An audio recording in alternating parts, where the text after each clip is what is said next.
Hey, welcome to the Lightwork series. This video is about the sacral chakra, and more in particular about healing the sacral chakra and cleansing the womb space, which not only is great if you're just trying to balance energetically, but also if you are trying to get pregnant. When I did announce that I was pregnant, I got a lot of questions asking about how long it took me to conceive. And as I continued to get these questions coming into my inbox and DMs and stuff, I found that this is a really common thing for people, for women, to have a hard time conceiving in general. And trying to get pregnant can be a really hard task for a lot of women. So I wanted to address my journey a little bit, very briefly, just kind of how that all took place and what I did to prepare my body to become pregnant. So the sacral chakra is the energy center of the body that governs creativity, life, sensuality, sexuality, and all those things. So because it is a creative space, that doesn't necessarily mean only creating life, but it can be creative in terms of the arts or whatever type of creation you bring forth with your own creativity in terms of writing, music, poetry, painting, anything like that. Even if you create more in a mathematical sense, or it's, not super artsy, but you create in other ways, or you create with your hands and you make woodworks and anything. But the sacral chakra definitely governs that area, and it resides few inches below the belly button and then that whole womb space area before you get down towards the tailbone. And some of the body parts that the sacral chakra governs are the hips, the sacrum, the SI joints, and just the muscles around those areas, as well as the womb and the reproductive organs. Sacral chakra is known to be associated with the color orange.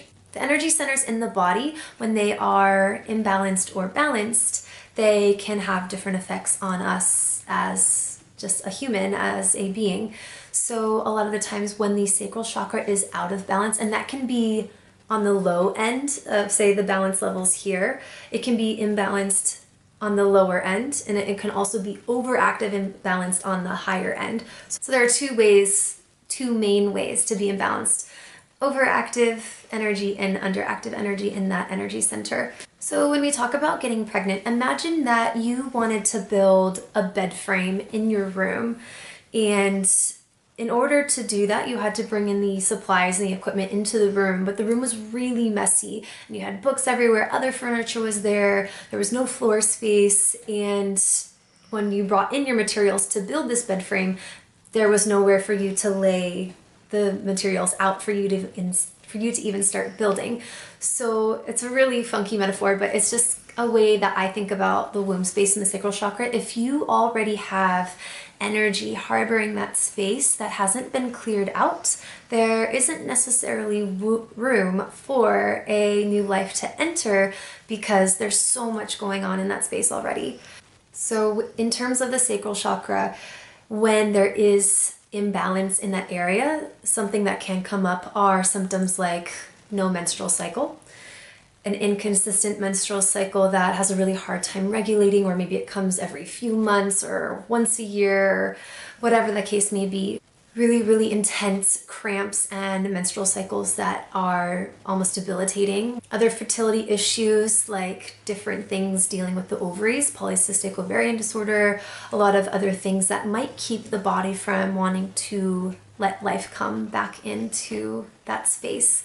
These are only a few examples that came up while I was studying energy healing. We had a really big emphasis on sacral chakra work, so I just thought I'd share that with you. So when there is an imbalance, you might notice different symptoms, because when the energetic body is out of balance, the physical body is manifesting that energetic imbalance. So the physical body gives us the signs and the symptoms that something might not be harmonized or at peace in that area. But in the Western world, with Western medicine, we generally try to treat the symptoms and not the root cause, which is what we're going to target a little bit more deeply just by what I'm going to explain in this video. This type of thinking is more Eastern in terms of Chinese medicine and other philosophies like that. So Chinese medicine looks at ailments, physicalities, symptoms, sicknesses, illnesses from a more a deeper energetic place. So when the energetic body is imbalanced, then the physical body manifests that imbalance in some way that is more obvious to the common person.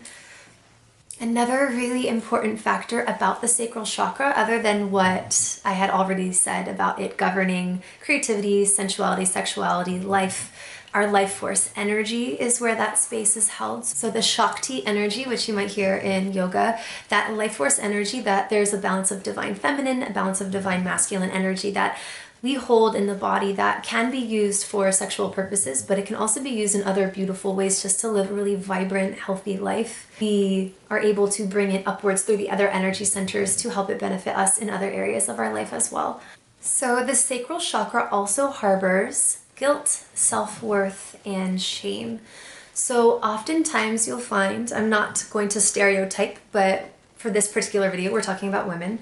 So with women having self-worth issues, unworthiness because of any reason, whether it's something they brought up from childhood or continuous patterns they see in relationships, not feeling worthy enough for love or for abundance or for power or for balance in their life, that gets harbored in that space. Guilt from whatever it might be caused from will be harbored in that space, and shame, kind of guilt and shame going together. So if we hold feelings that could be lodged in our bodies for years and years, months, whatever it is, it can be a long time that this energy is staying in the body because we haven't properly disposed of it, then it'll be staying there until we do something with it. Sacral chakra also correlates to the water element, which reflects our emotions. So moon cycle, the moon is also correlating to the element of water and our emotions as well. So not only that the moon cycle can go with the moon, that also would make sense as to why it's called the moon cycle, because of the emotions being held in that area, in that space.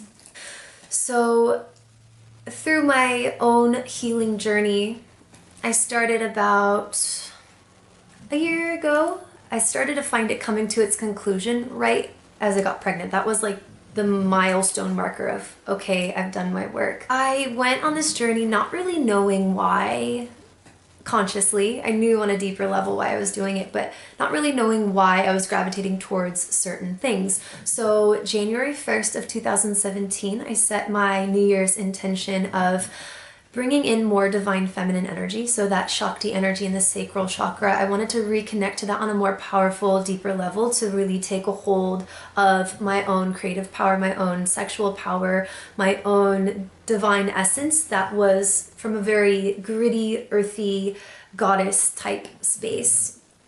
And I also got myself a little moonstone pendant to wear on my neck, and that was just kind of my New Year's gift to myself. Moonstone correlates to fertility, the goddess divine energy, just femininity, that soothing yin, calming moon energy that is related also to the sacral chakra. So over this course of 9 months, from January 1st, 2017 until maybe end of August, so almost 10 months, I did a lot of different type of work. And so I'm going to share what I personally did, not to tell you to do all of these things, but so you can pick and choose what resonates with you. And some of it's a lot easier to do than others. I did some really deep, intensive work, and I did some more light work that was just kind of part of the process in addition to what I was already working on. This is just my personal experience, what I went through. Not everything's going to work the same for other people, but it's easiest if I share the different ways you can go about cleansing this space based on how I went about it, and then you can continue to do your own research or decide from there what you might want to focus on. So backtracking a little bit, even before January 1st, I was in Australia. My husband's cousin is an amazing fertility healer. She lives in Perth, so if you live in Perth, I can give you her contacts. She's phenomenal. I wasn't seeing her for fertility reasons. She was just doing me a favor, giving me a healing session, because I was like, heck yeah, I want a healing Reiki massage with crystals. Yes, please. So she had me come into her room for a session. 2.5 hours later, and I'm getting emotional, I went through a really interesting experience that I didn't expect to have. And a lot was released during that time. I just came into her room thinking, oh, this will be nice and relaxing, and it was a lot of work. And After the session, I took a yoga class a few days later, and my body felt brand new. Like it wasn't a body that I was used to, but in a good way. I had some injuries with my low back, sacral chakra, my sacrum. I had fell on years ago, and it's still held and gripped. And actually now talking about it, I realize I haven't had sacral pain since around the time that I got pregnant, a little bit before. So that's another way. I've cleared out that space so that injury doesn't really come back. So after seeing her and working through what I worked through, having this new feeling in my body, I was amazed at the progress that I had made. And so much so that when I did this yoga class, I ended up crying because it was so impactful to see my body in such a different way. And the reason I was so profoundly mesmerized by the fact that my body felt different was it didn't look physically different. I just mean like the way that I moved, the way that my muscles felt, my spine felt. I felt like 50 pounds lighter. I just felt like I was floating. And it was because I knew energetically a lot of stuff was moved through and shaken out and released. So that's why it was so impactful for me. So January 1st came, set my intentions to focus on that area, divine feminine energy. And then we came back to the States. Things started to kind of shift and change, and my back kind of felt back to normal like it was before the energy session I had with her, and things kind of went back to how they were before I left in terms of how my body felt. So I was like, okay, I got this glimpse of what it could be like, but now I still have a lot of work to do. I started on this path. I went on a yoga retreat, which was focused around a lot of sacral healing. Just there's a lot of themes that start to come up for you. You'll notice patterns, repeating patterns in different scenarios that you start to come across, and that started to be one of mine, sacral chakra healing, kind of wherever I went. So went on this retreat. Right after I came back from the retreat, I started a 200-hour healers course to continue my Reiki master certification and just other healing modalities like shamanic Reiki, sound healing, hypnotherapy, all these different modalities that I could start to bring into my own work. But what I realized, the work that we did on ourselves was what we would start to help with in others. So the sacral chakra was a huge theme for our group, of course, the group having a consistent theme again.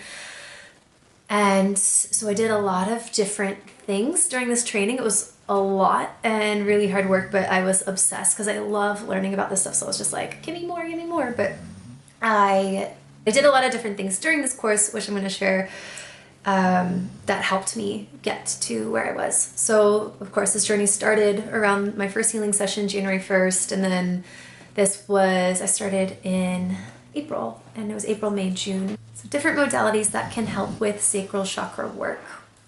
Meditation.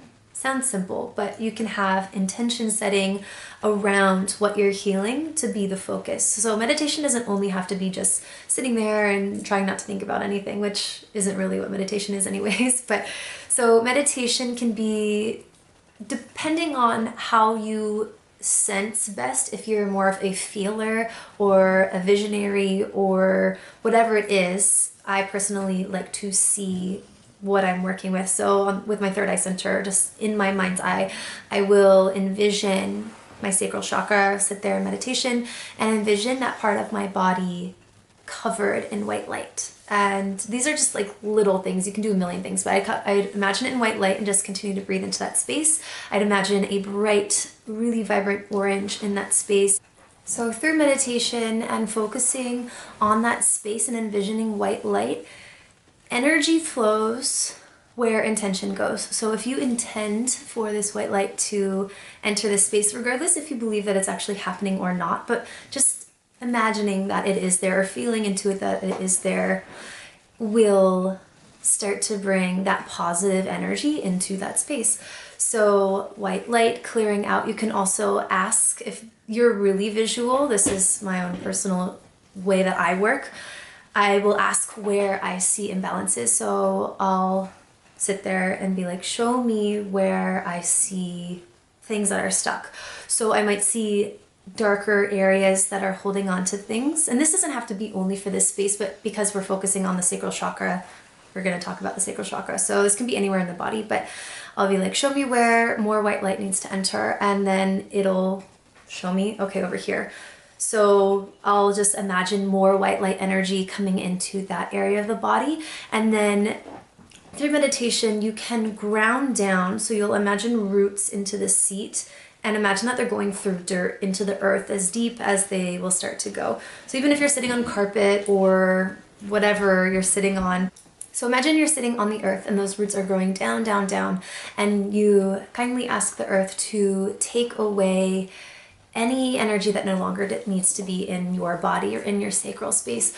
Energy that doesn't need to be there, which might be indicated by a dark color or whatnot. It can be dark orange, it can just be black depending on what you see. If you see it, if you feel it, you can sense into that too. Or just if you don't see anything, ask for whatever energy in your body that needs to be cleared out. So you imagine that energy pushing down and out through your legs or your seat, your tailbone, into the earth through the roots, and the earth is a transmuter of energy. So the earth will take away what you don't need and transmit it back to a lighter energy. So then, of course, energy needs to be replaced. As you imagine this other energy leaving the body, you then replace it with white light. So I'll imagine the white light as I inhale, drawing it in through the crown of my head. So imagining that it's coming in through here, the crown chakra, down through the spine, and then as I exhale, let it flood the sacral chakra space. There's different ways to go about this. This is what works for me. You can actually do this outside in nature.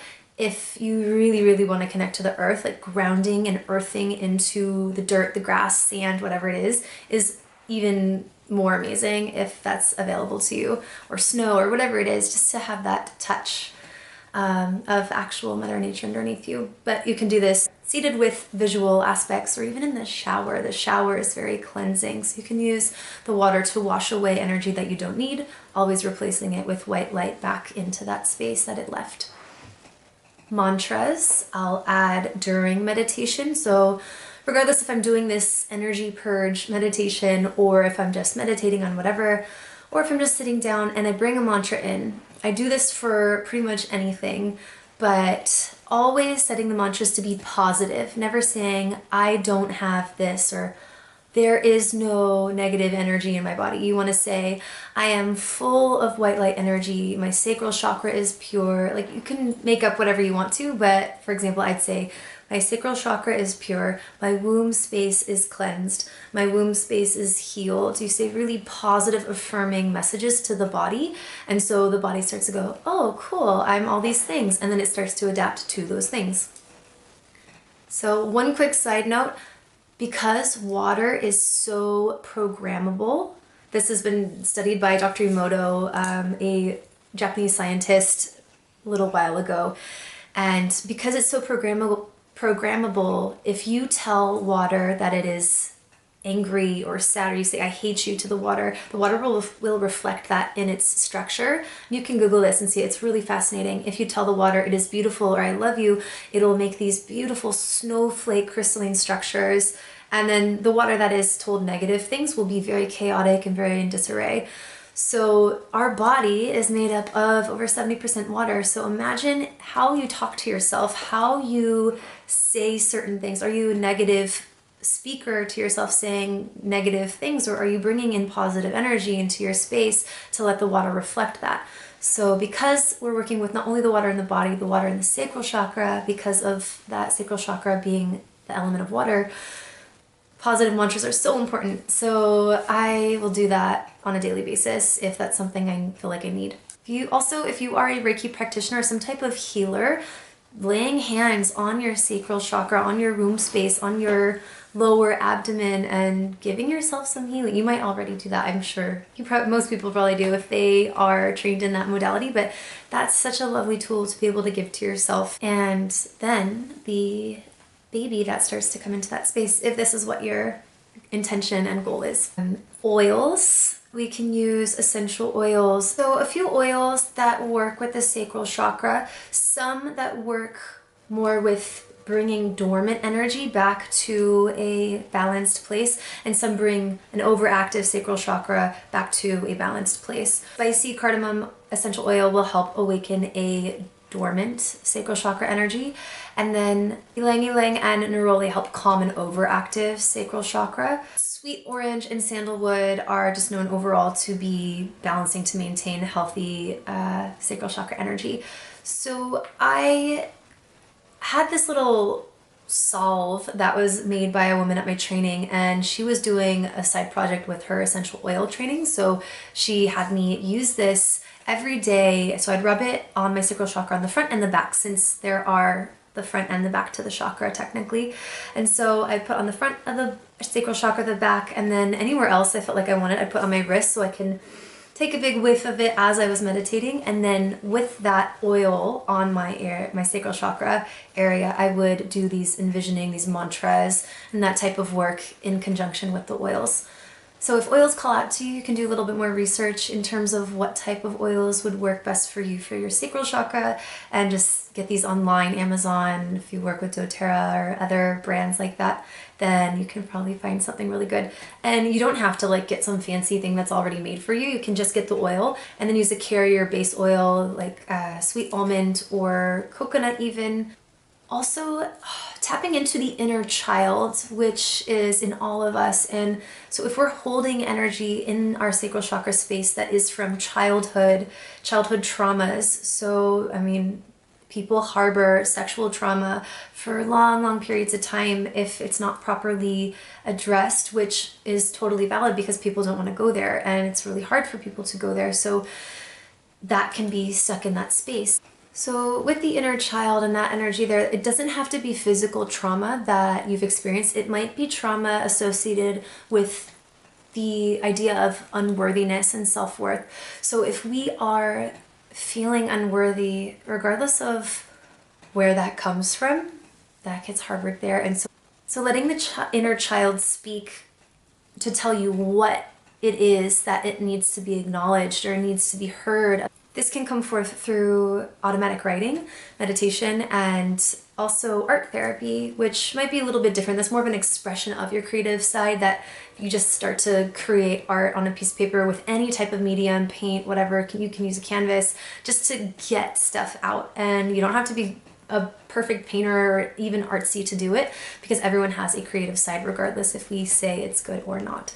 So draw, paint, whatever, you can paint out whatever is being harbored there just to express. And sometimes it can be really telling, and the emotions that come up through doing these exercises, notice what surfaces. It might start to show you areas that you can work on just by the way that it makes you feel doing that project. So letting the inner child speak can be done through meditation, where you'll sit or lie down, take a few moments, breathe, and then ask the inner child, and you'll pick intuitively a number, an age. So you might go, okay, age 8 or age 4, whatever age it is.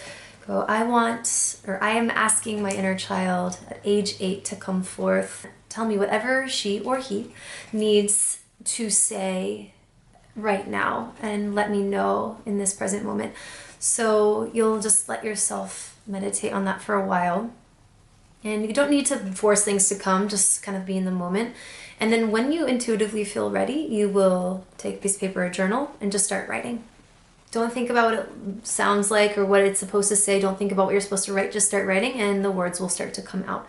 So you might have an intention in terms of what that inner child is going to say. Show me why you feel unworthy or whatever. And it can be really basic or it can be really detailed, but I say stick to the basics because the details will start to unfold on their own. And then through this writing, it'll start to show you a lot of interesting things. I uncovered a really deep sense of unworthiness that I didn't even know existed just through doing this type of writing. So something that I didn't connect two and two together, and my inner child went, no, you feel this way because this happened. And once I read that on my own paper, I was like, oh my gosh, that makes total sense. And it wasn't something that I would have thought of on my own necessarily at all. So it was really empowering to let that come forth. After you write this, you can let it sit for a day or two and then revisit it and connect back into that meditation, that meditative state, and ask if the inner child wants to speak again. And if they do, they will. You'll write again. And if they don't, if it's finished, nothing's coming forth, then I recommend, you don't have to, but because it's released out and energetically now on this piece of paper, to burn it. So you can make a little ritual out of it, doing it safely, whether you're outside at a fire pit, in your fireplace at home, or you have a fire safe container that can properly handle burning something. Setting your intention to release this, acknowledging the words, the knowledge, the truth that has come forth, and then letting it on fire, letting it completely burn. And then I like to let my ashes sit underneath the moon because it carries that intention even more so. Or it can be intensified by placing it underneath a full or a new moon too. But I let this energy be carried out with the moon, and then also sometimes I'll let the ashes just kind of, if it's windy, they'll blow away, or I bury them in the garden, something like that.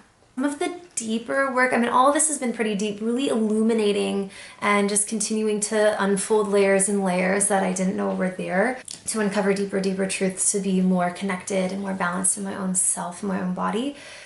The deeper work I did was a certain type of breath work ritual that is very not chill. So you think about breath work and like zenning out and you're like focusing on your breath meditation. This is the opposite of that. And so before I talk about it, do not do this work on your own. Don't go Googling it and be like, I'm going to try this in my room tonight. It should be done under supervision of someone who's trained in this type of work, and also just doing it on your own. Once you do it in a group setting, you will know why you won't want to do this breath work on your own. It is very intense for most people and can uncover so many beautiful truths, but this type of breath work is said to bring your state of consciousness to a deeper place so much that it can start to elicit psychedelic effects. The closest thing you can get to psychedelics without actually taking anything. So while that is not true for all people, it's definitely an intense experience. So this breath work has been trademarked as holotropic breath. I have not done a trademarked holotropic breath ceremony, but I've done shamanic breath ceremonies, which is very similar. So shamanic breath work is a way that you start to change the breath almost to a point where it sounds like you're hyperventilating. And there's a transition that changes from going from your starting point, oh my gosh, this is incredibly hard, I don't want to keep breathing like this, what the hell, this heart hurts, it starts to become physically uncomfortable, and then your breath starts to become automatic, you shift into this different realm, and then all of the energy that needs to come out of the body at that particular moment will purge itself out. This breath work can last from anywhere from 45 minutes to an hour or longer. It feels like an intense workout. So a lot of people can experience so many different things. I've done this breath work 3 times, and I did them several months apart. I did the first one in March, did the second one in June, and then the third one in August, I think. So definitely give myself plenty of time to integrate what I released and what I've learned. I would have certain visions come to me, certain symbols come to me over and over again. And so you start to notice patterns, things you're working through. You might get messages from guides or whatnot. And it's just a really interesting way to dive super deep if that's what you're looking for. Each time is very different and you get something different from each time. And so because the second time I did it was probably one of the most impactful experiences in terms of sacral healing, was because what I saw and what I heard during that experience was very pertaining to the baby that was coming forth. I knew long before I got pregnant that I was going to be pregnant at some point. I didn't know when. It was just about letting the universe bring it forth at whatever time it knew it was supposed to come. So yeah, going back to how long it took us to conceive, it happened like that, but because we knew the baby was going to come when the baby was supposed to come. So after doing all of this work, all of a sudden, here you go. Yeah, like I saw a date in my second holotropic breath that I didn't understand what it was from. It was in a doctor's office, like one of those tearaway calendars, and I saw the 29th and I was like, 29, like what does that mean? And I didn't know for a long time, and I thought I was like, oh, I'm going to conceive when I'm 29, because I saw more things pertaining to me being a mother in that experience as well. And then I get my due date and it's May 29th, and it hit me so hard. Like that was like the calendar showing me May 29th before I even had this being in my womb space. So that was a trip. The third time I did holotropic breath, I was terrified, because it's like each time you do it, you're like, you know now what to expect, and you're like, oh my god, I don't want to go there anymore, but you know you want to do the work, so you show up and you're ready to do it. But the third time I did it, I was like, oh my gosh, like what am I going to release now? All this sacral stuff is like continuing to come and come and come to be released. And so I did the breath, and I found myself kind of resisting, because I was like, oh, I don't want to go to that place, because if you let yourself surrender to the process, it takes you really, really deep in such a beautiful way, but it's scary to get there. So you have all these people holding space for you, to be there for you, giving you Reiki, giving you healing, cleansing, anything that needs to be rid if you need it. And so I remember my friend came over and she's like, you're almost there, keep going. And so like I was like, fuck. And then so I kept breathing, and then I finally dropped in. And then once I was like in it, I was like, wait a second. Like I had this being come and be like, you've done all the sacral work, girl. Like, you know, you're not here for yourself, you're here for everyone else. And so that gave me like such a different experience, to be like, oh my gosh, like I've done the work. Like I was just so excited and proud of myself, and like, what? And so I didn't have like the same crazy gnarly experience that I did before. It was still beautiful and so impactful, but it's just, you know, I started to see my journey change with each breath ceremony I did. And then after that third one, my fourth one was leading it and not doing it. So anyways, breath work can change you in a very positive way if that's something that you want to try. So that's something you'd have to Google in your area. I help with a group that does it in Orange County area. So if you're in Orange County or close by, you can reach out to me and I can guide you in that way too. Also looking at karmic patterning and karmic wheels that we are a part of. So Mercury retrograde during my training gave me a beautiful insight as to what my patterns were. I kept repeating. That pertained to the sacral chakra. So that's a whole nother story. I won't get into detail, but I finally was able to step up to the plate, and Mercury retrograde went, I'm a mirror, here you go. Take a look at what you keep doing over and over and over again for years and years and years. So being able to not do the same thing over and over and over again, having an opportunity to see what our patterns are and choose actively that you do not want to continue to go that route and switch gears, will take you off the karmic wheel that you've been on. Of course, there's probably another one waiting for you, but then you've graduated essentially from that pattern process, and coming off of it will then continue to benefit your life in such a beautiful and harmonious way. There are other modalities. You can do past life regression work or hypnotherapy with people that do this type of work as well. Sound therapy. Sound therapy is one of the most, I don't want to say simple at all, because it is not simple, but there isn't a ton of extra work involved with sound therapy, with sound healing. Crystal quartz bowls or singing bowls that are attuned to the sacral chakra are doing the whole body. I mean, it can do wonders. There's different ways of sound therapy as well. So you might seek out someone that works with sound therapy in that way. If you're anywhere close to Joshua Tree, California, there's something called the Integratron, which is a beautiful ceremonial type sound bath that this man plays all these bowls, and it's a trip. It's made in this beautiful, or it is in this beautiful building. It was built by this man back in the day that was contacted by aliens and told to build this building. So now that it is owned by this new group, and they honor that history of the building and let sound healing come into that space as their main attraction. So that is an awesome thing to do. I'll link that below if you're close to that. So that's a way to experience sound healing as well. So I think the main things that are important are figuring out, being honest and truthful and raw with yourself as to what you are holding in that space that might keep it from being balanced. So overactive is an overabundance of sexual energy that isn't being utilized in a healing way for yourself. So you can leave that up to interpretation as to how that might affect you personally. Just getting yourself into patterns of repeating similar things with partners that aren't healthy or whatnot, that can be an overactive stimulation. Being in traumatic and abusive relationships can either bring overactive energy or underactive energy in the sacral chakra. So underactive energy would be suppressing guilt and shame and harboring unworthiness in the body. You can have both happening simultaneously. You can hold unworthiness, guilt, and shame in the body while being overly active in a sexual manner in terms of energy.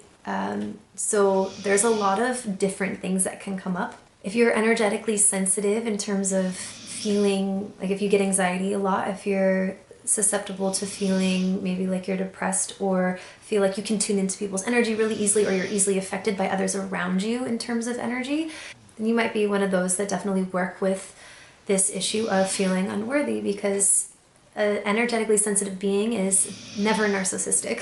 We will always feel less than because we are constantly working on ourselves. Being truthful with what you need to work on, starting with baby steps, starting to meditate, working with crystals. Oh, I didn't mention crystals. Crystals, orange kyanite is one. You can get tiny, tiny pieces. You don't have to get big crystals to have an effect.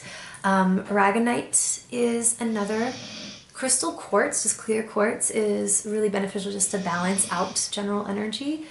There's a few others that you can look into if that's something that you're interested in. And if crystals are something that call to you, working with crystals the same way that you'd work with the oils. You can lay down, place it on your body, envision the white light or just the different things happening in that space. You'll notice too, as you start to make progress with cleansing this space out, at least personally for me, I noticed that my cramps went from being so painful where I wanted to take crazy pain meds to fix it to being pretty much non-existent. And so I remember reading, I forget where, but some more holistic healer's place that I was reading, that the body, when balanced in that area, shouldn't have debilitating cramps and crazy menstrual symptoms. So I noticed as I started to do this work, my cramps lightened and lightened and lightened. And I found that really interesting. Also too, honoring our moon cycle is so important. There's this kind of underlying energy, at least where I live and just like the Western world in general, that the period is an annoyance. Unwanted, because oh my gosh, now I have to deal with you, or just kind of negative energy surrounding that idea of having a period. And I think honoring it as a woman, and that is your space that you hold life in, and it is shedding to continue over and over again to make a clean space for a potential life. And I think honoring that just energetically is so important, because if we continue to tell it, oh, you're annoying, you're unwanted, why do you keep doing this to me every month, oh my gosh, then it starts to go, oh, like, I'm not wanted, like, oh, and then the energy of the womb space starts to feel insufficient, and it doesn't think that it's doing you a favor or a good job by doing what it's supposed to be doing. So I think honoring that time, honoring your womanhood, your divinity, your divine feminine energy, and doing things that honor that, like taking time off of a workout, not continuing to push yourself if you don't need to, it can wait a few days, or taking a bath, giving yourself more self-care during that time, even more so than you normally would, just to kind of press pause and honor that time of the month to reconnect to that space of your body as well. So I know this has been a lot. Hopefully I didn't miss anything, because there's so many different things you can do. But if you have any further questions, please feel free to comment or reach out to me on Tumblr, Instagram, whatever. Be gentle with yourself. This is something that takes time. Different people are working with different things. So one person's journey isn't going to be the same as another's, and to really honor the time that it takes for you to work through all of this. If you've been working through a lot of trauma or a lot of different events in your life that have caused you to identify with a lot of things I'm talking about, it might take a little time to let this unfold for you. So being gentle with yourself in that way. Another thing you can do is, if it's really important for you to find an energy healer that you can work with sacrally, with fertility healing and all that kind of stuff, you might take a Google search and see if someone around your area is available to do that type of work for you. So I just hope this information that comes forth can be useful to you guys, and I do this just to share my experience because it's been so impactful for me. I want it to be impactful for those who need it as well. So continuing to raise your vibration and fill your life with love just through mantras, positivity, and doing the work that a lot of people don't want to do. It's hard to do hard work, so it's so beneficial to take control of your healing and be empowered by your healing because you're being proactive about it. It's a beautiful process. So I love you guys. Thank you, and see you soon. Namaste.